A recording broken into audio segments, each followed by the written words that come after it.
Hello, परत एकदा माझ्या नवीन ब्लॉगमध्ये स्वागत.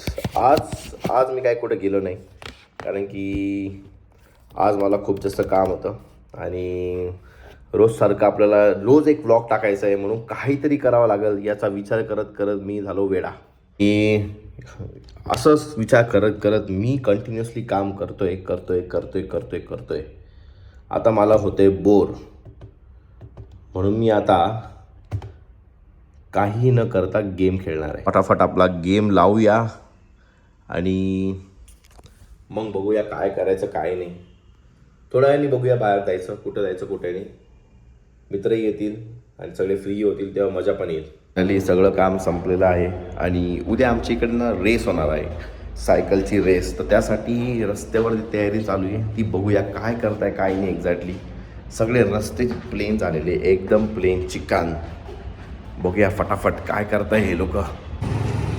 आता माहीत नाही मला इकडून जाणार आहे की नाही रेस, पण मे बी ह्या रस्त्यावर पण असेल, त्यामुळे त्या साईडच्या रस्त्याला या नाही त्या साईडच्या रस्त्याला. तर बघूया आता उद्या सकाळी वाट बघतोय उद्या सकाळची. आता की वरतून मला ऑफिसला पण जायचं आहे उद्या सगळा रोड ब्लॉक असेल, तर बघूया कसं ऑफिसला जाता येईल. जी तयारी आहे त्या रस्त्याला ब्लॉक वगैरे लावले, ते सगळं पुढे वाटतं. इकडं काहीच नाही केलेलं आहे यांनी, इकडं फक्त रस्ता ओपन ठेवलेला आहे. पोलिसांची तयारी मोकार, पोलिसांनी नवीन बॅरिकेड आणले. या पुण्यामध्ये ना एवढी धूळ आहे ना, पहिला या मी चाललो होतो बघायला ते काय तयारी केली आहे. धूळ एवढी ना रस्त्यामध्ये की मी झालो वेडा. मी चाललो रिटर्न घरी परत. एवढ्या धुळीत मी गेलो तर मी येडा होऊन जाईल.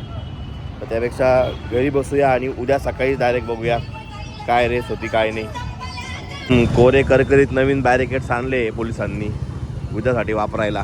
तर आधीच माझा घसा खराब, त्यात एवढी धूळ, मी अजून आजारी पडायचो. त्यापेक्षा आपण आपल्या घरी चला आणि बसून घ्या. उद्या काय ते आपण लांबूनच बघूया. मला तर आमच्या इथं पण 2 नवीन बॅरिकेड आलेले. चला आपण आपापल्या घरी जाऊया, आपापलं काम करूया आणि झोपून घ्या. भेटूया नवीन ब्लॉगमध्ये उद्या. बाय.